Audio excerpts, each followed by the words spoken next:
Welcome back to 26 Minutes with the deeper dive version. Lance Secretan is our guest. He spent his life coaching individuals, advising corporations about how to reclaim lost inspiration and also become an inspiration for others. We're talking about his new book that just got released called Reawakening the Human Spirit. And Lance, in our 26 Minutes with version of the show, we talked a lot about work culture. I want to talk about a few key areas around careful leadership and stewardship with you on this deeper dive segment. So one is, as we look to create our own livelihoods and leave maybe the world of work behind, what do we need to be mindful of as we lead and run our own business initiatives so that we don't keep perpetuating the same environments we just left? Well, we could ask 6 questions, which fit the castle principles. Am I being courageous? I don't think small business owners and entrepreneurs are courageous enough most of the time. Take risks and be bold and set aside the ego and say, I'm going to go for this. Be amazed what happens. Are you authentic? I think a lot of entrepreneurs, coaches, and so on, for instance, coaches are doing business with clients they can't stand. But they pay the bills, so they do it. Kind of hold their nose and coach them. Well, that's not authentic, and that doesn't reward the soul. Does it serve? Is it serving others or serving you? Is it truthful? Am I telling my truth to the client? How many times do you think coaches don't actually say what they want to say to a client? Because they're afraid of losing them, because they don't know how to say it in a way that's inspiring and productive. I think it's also we want to be liked by them too. Right? So they don't say it. Yeah. So they are not authentic and they're not serving, and it's not truthful.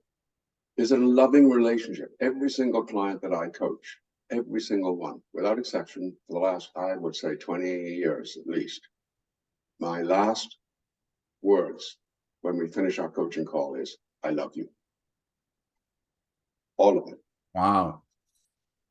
And they say the same, because in our coaching relationship, that's how we built our relationship. It is a loving relationship. And then lastly, is it effective? Will it do the job? Will it get the results I'm looking for? If not, don't do it. So I think Castle actually is a great filter for people who are entrepreneurial. And you'll note that courage is the first one. And really, the others don't matter much unless you're courageous. You're not going to be authentic if you're not courageous.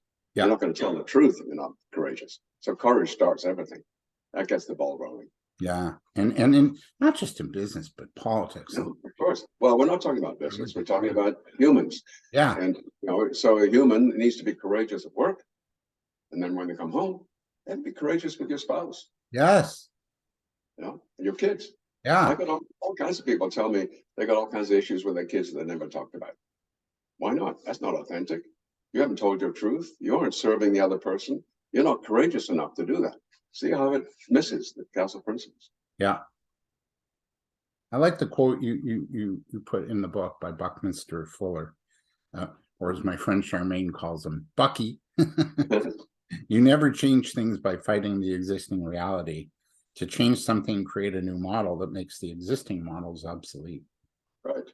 So I think that's what we need. We need to just shift. It's like we've had our head going this way, but now we have to shift to the direction.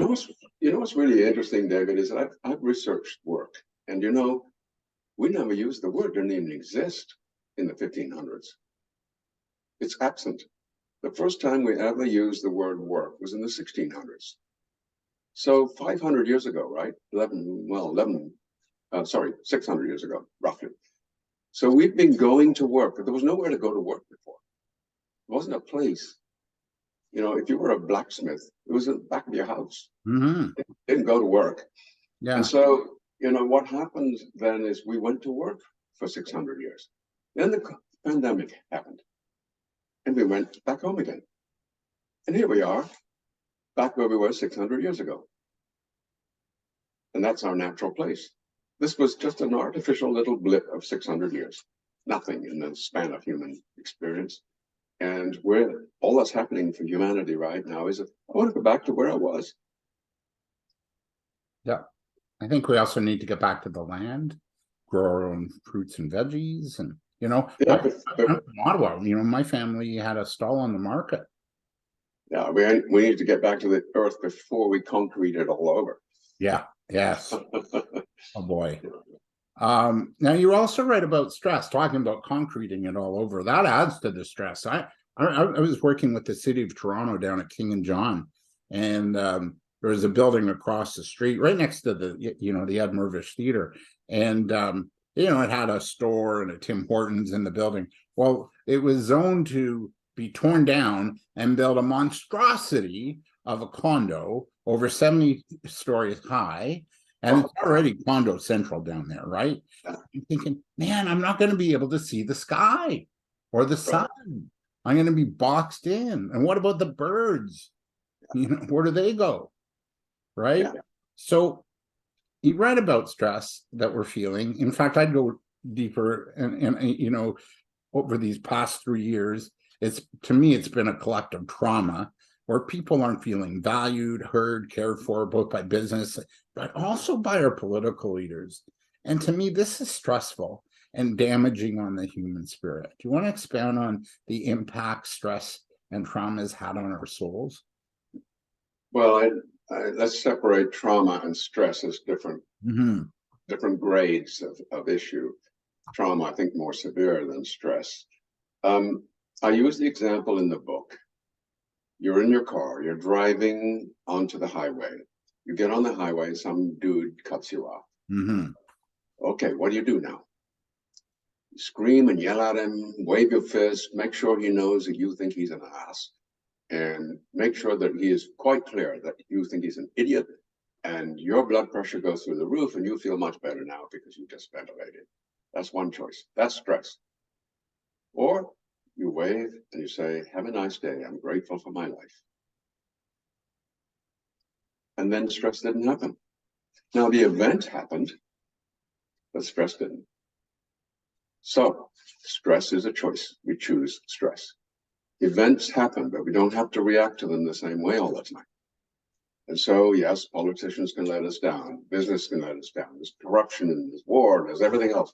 But how we react to that, whether we react positively and we say, this is a problem. So I need to wade in here and do some contributing to this, to the solution, not whine and complain and mess myself up. And I go into detail in the book about the biochemistry that happens. It's incredibly damaging to our bodies. And that's an important part of what we need to be thinking about here. Our body is a temple. We need to look after it because we can't do all the other things in life if a body is afflicted. Yes. And broken or not working. So, stress is therefore not at all helpful. It's just a choice that we should not make. And the way I've described it in the book is stress is a myth. A lot of people have pushed back on that because a lot of people live very stressful lives. They don't need to. They've chosen that. Yeah.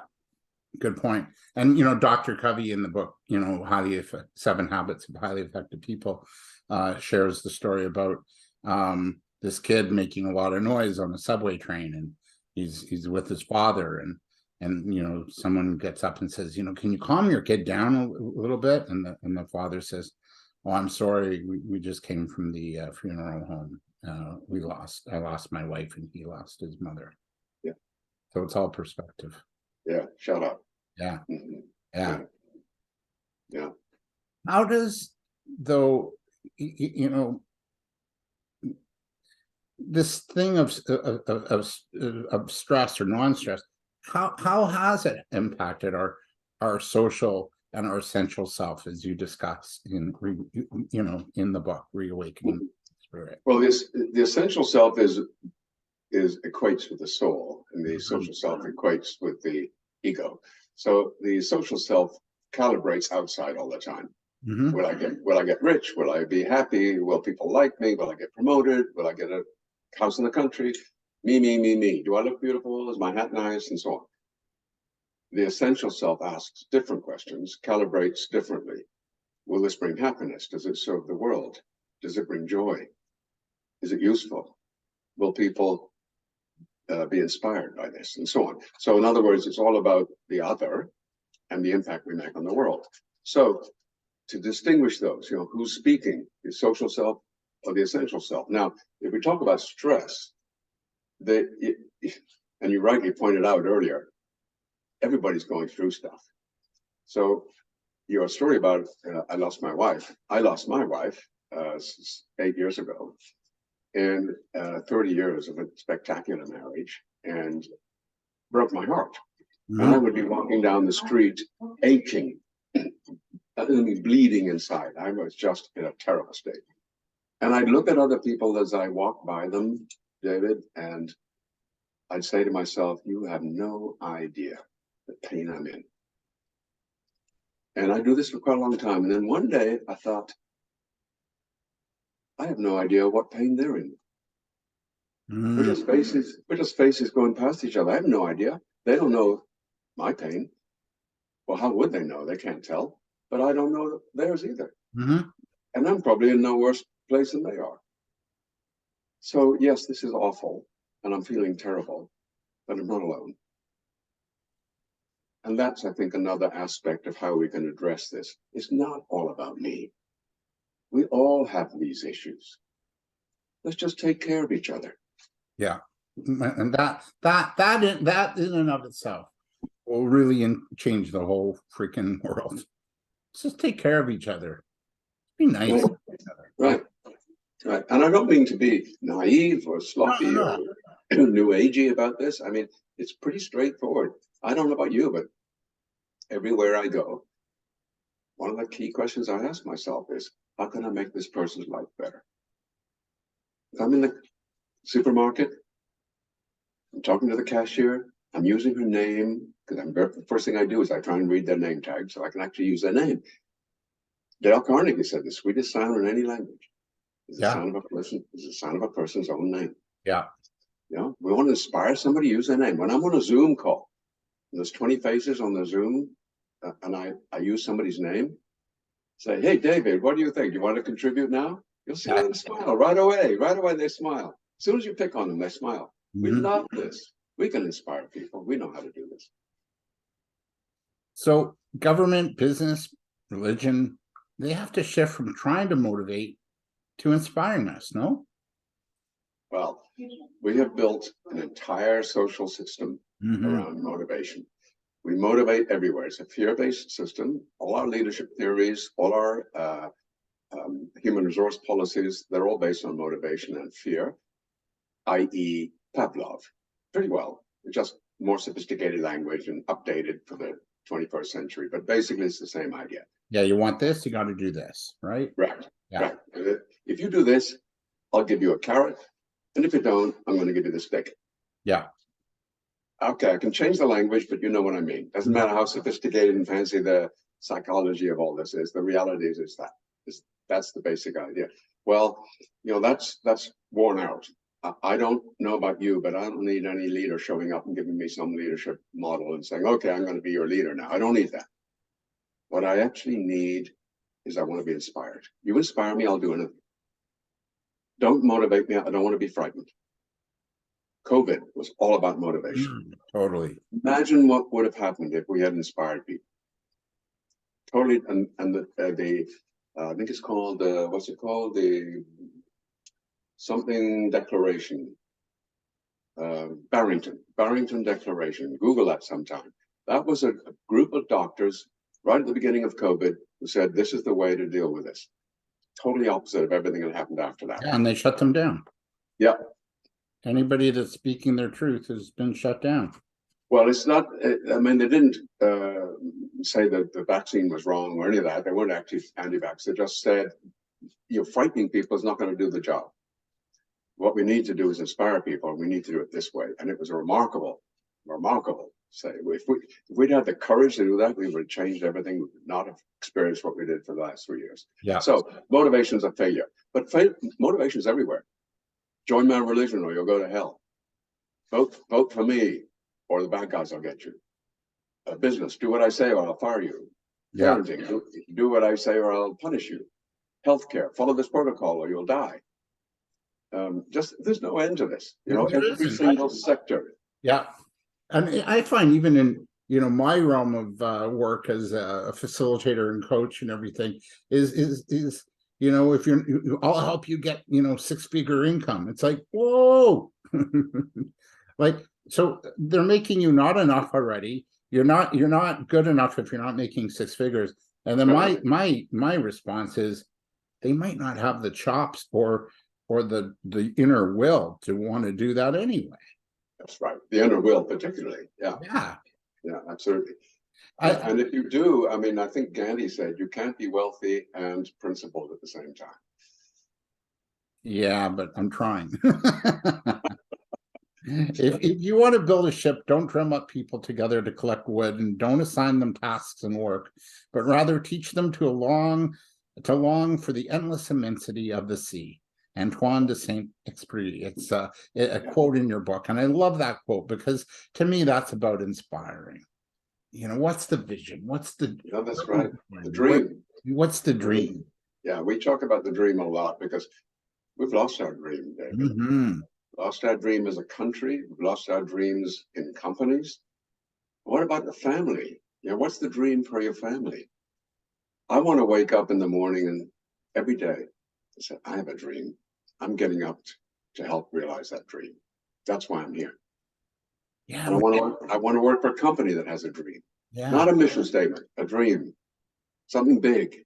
How are you going to change the world? What are you going to do that makes a difference? How are you going to make people feel better? What is it that you do that makes that happen? I want to work for that company. Yeah. And even Canada, I don't know what our dream is anymore. I feel a little bit lost living here, Right. And in the US too. It's like, yeah, I know they're doing things and they're spending money on things, but what's the dream? Remember the old dream from 1776, the founding fathers? It's famous, the American dream. Yeah. I'm living the American dream, you hear people say. Well, what is that now? Yeah, what is it? I think we need to all collectively create a new one. Yeah, so there's a whole chunk in the book about creating a dream, how you do that, both an institutional dream, so a government department or a company, and also a personal dream for you. What is your dream? You need, to get a spring in your step, you need a dream. It wakes you up in the morning, gets you going. Well, you also talk about, with this dream and motivating and inspire us, you talk about creating a movement instead, so talk to us a little bit about creating movements as opposed to just kind of doing same old. I have this little trick I do with people when I'm running workshops. I say, here's a word. I wrote about this in the book too. Here's a word, corporation. What do you think of? What words come to your mind? Big, lacks integrity, profits over people. Right. Bureaucracy, corruption, like you say, large, and so on. Yeah, there's lots of those words. Now, I'll give you another word. Movement. What words come to your mind? Inspired, wanting to maybe jump on, new direction. Passion. Hope. Yeah. Passion. Right. Yeah. So now the question, and I always ask clients in the corporate world that I work with, what do you want to build? You want to build a corporation or a movement? Now, look at Starbucks. Starbucks is a movement. It doesn't look like it anymore because it's been around for a while. But if you recall way back when they started, there wasn't a decent coffee shop around. No. I mean, they were all local, well known very often, but very local, just single units. But they were terrific. Yeah, but there weren't chains that were always reliable and good. Well, Starbucks changed that. That's a movement, and he has a dream. Howard Schultz. The dream is to create the third place. Or to inspire the human spirit, one cup, one something at a time. I remember. Yeah. And there are other companies. Patagonia is a movement. So you can wake up in the morning and say, yeah, of course we make clothes. That's right. But we make clothes in a responsible way, and we will actually take your clothes back and recycle them into new clothes and so on. I mean, this is a movement. I want to work for a company like that. They mean something more. Body Shop in its best days was like that too. when Anita Roddick was running it. So, there are companies that are effectively a movement, and some of the clients I work with, I would say Microsoft now is a technology company, of course, but it's a movement. There's another client of mine, and Microsoft has a dream, which is to help people and organizations achieve more. Yeah, Lululemon is a movement. Yes, yeah. So we can create them. We know how to do it, and it's inspiring for people. And when you have something like Southwest Airlines, that's a movement too. Southwest Airlines has 80,000 applications every year, something like 10 or 15 for every vacancy. So the reputation of a company with that kind of dream aspiration is recruiting. Basically, you don't need to spend money on recruiting because your reputation is so huge for what you do. How many people do you think apply for jobs at Patagonia? I don't know the answer to that, but I bet it's tons. I bet they never run an ad for a new person. They just choose from the people that are already applying every day. Yeah, and I'm sure they've gone through their shifts, but still, and even Zappos, their whole modus operandi was to create happiness. Yes. Or Pike's Place Fish Market, let's be world famous. What does that look like? Ooh, that's yes. As we kind of close out a little bit today, the New York Times about 2 years ago, they wrote a piece about the mental health crisis and how it's grown so immensely in the past 3 years. And they used the term languishing. I like that term because it wasn't full-blown depression, but we're languishing. And your book is about inspiring. So when the world feels uninspiring, how do we regain our inspiration? How do we inspire others? Because languishing is about, like I went through it, March of 2022, I guess. I went through a bit of languishing. I felt flat and uninspired. For about a month. Languishing, I had a CEO client that I did tons of work with. And this client is retired now, CEO is retired. But I got an email from them. I haven't done any work with them for years, but I got an email from them saying just that, I'm languishing. This is a person that was running a giant company. One of the most powerful people in the country in terms of their industry. And now retired, of course, but languishing. So yes, this is an issue for us. And languishing is not good unless you're, taking a Saturday afternoon off in the sun or something, but it's not something for the rest of your life. Yeah. We need to be inspired. And one of the questions I asked David is, this isn't inspiring. What would be inspiring right now? Now, one of your solutions is to get out and take a hike. And that inspires you. Yeah. And we need to know what these secrets are for each of us. We're all different, and that's your solution. And it's an excellent way of doing that. What are the things in life that inspire you? Do them. And do more of them. Yeah. And do them for others. I feel as we move forward collectively, Lance, and and I got this too from the book. I feel like that this transformation or this inspiration or this change or shift, it's going to happen with a small group of individuals who are looking at what is happening in our world. Your group, our Thursday morning group, the Inspiration in the Cloud, is one of those groups. But we're going to look at what's happening in the world today, and all of a sudden we're going to shift focus. We're going to look over here or look over there with a new lens on how we do life. What's your take on that? I think it's just, if we just get away of our current, focus and how it's always been done and say, there's a new way. It's over here. Follow me. What's your take on it? I think it's going to be tricky. I don't think it's going to be an easy transition. I think there's going to be a lot of friction. And I think there's a lot of reasons for that. COVID was one of them. But I think Ukraine is another one. Because if you think about this, for example, we were on the path of trying to cut down on fossil fuels and increase solar energy. Then Ukraine happened, and gas supplies and oil supplies suddenly evaporated. So what do? We go start drilling in Alaska. I mean, that was something that would never have happened before Ukraine. So now we're in this place where we're going backwards.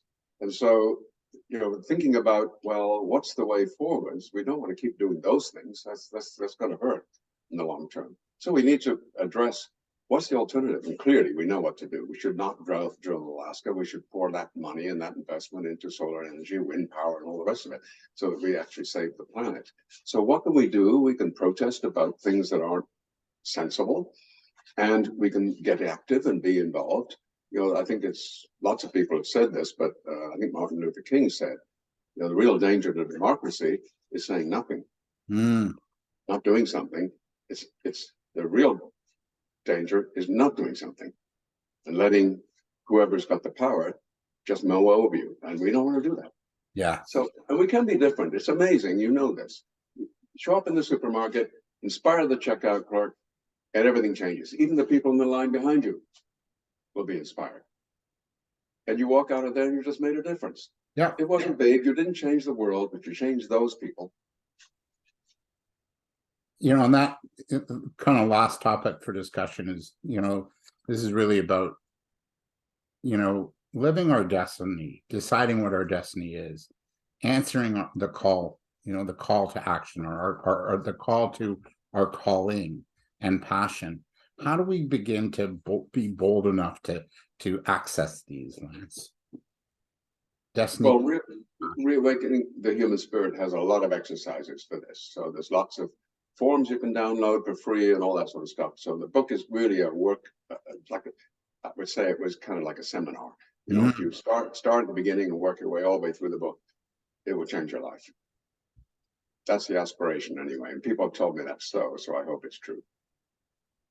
I like passion before profits too, Yeah. Because I think if you're in a passionate state and you're creating movements and you're living your destiny and our calling, that don't worry about the profits, they'll show up. Of course. Do what you do, and the money will follow. Yeah. Well, last question.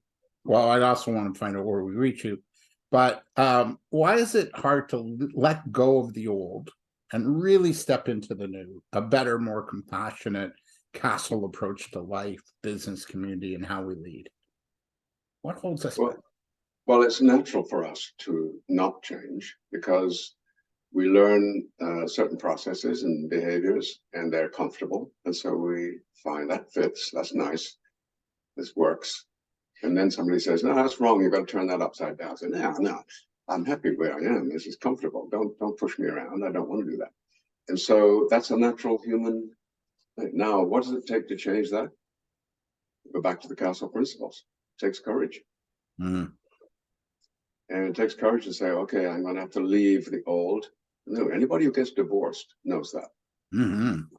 Anybody who decides to leave a company and jump ship and go to another company knows that. These are all experiences of where we let go. But letting go is absolutely a crucial beginning step for becoming inspired and also growing. I tell the story in the book. I'm a passionate skier and I teach people how to ski. And we learn, most people learn the snowplow when they start skiing. And so if I teach people to ski double black diamond runs, which is screen skiing, in one day. So I don't mind if you're an intermediate skier, you'll be skiing double black runs in one day at the end of the first day. Wow. And people say, no, it's impossible. I've skied 40 years and I've never done that. Well, yeah, we'll do it in one day, I promise you. So, but what's the difficult part? The difficult part is letting go of the snowplow. So that's just baked into our memory. So you stand at the top of a cliff and it's a 60-degree pitch and there's a 1,000-foot drop. You snowplow, you're going to die. So Yeah. don't do that. So I tell people, this is easy. Getting down is easy. I can show you how to do that. But what's difficult is getting you to let go of what you think you know. And until you commit to that, I'm not going to tell you how to get down. This has to be a solid commitment, because if you snowplow, you're just going to go rolling down the hill, head over tail, and you'll be a mess at the bottom. So don't do that. I've been doing this for 20 years. Nobody's ever died or got hurt even. So don't do that. So that's just a living example of, it's so hard. And the people will say to me, I can't do that yet. in my brain is still telling me. There's a famous story about, by the way, about a pole vaulter, Olympic pole vaulter in Sweden, I think it was, world record holder. He would have easily got a gold medal, but he's standing at the start, and he gets timed out, doesn't finish, doesn't start. And they asked him afterwards, why didn't you run? He said, because I couldn't play the video. I always play a video of success before I start, but I couldn't play the video. It didn't come.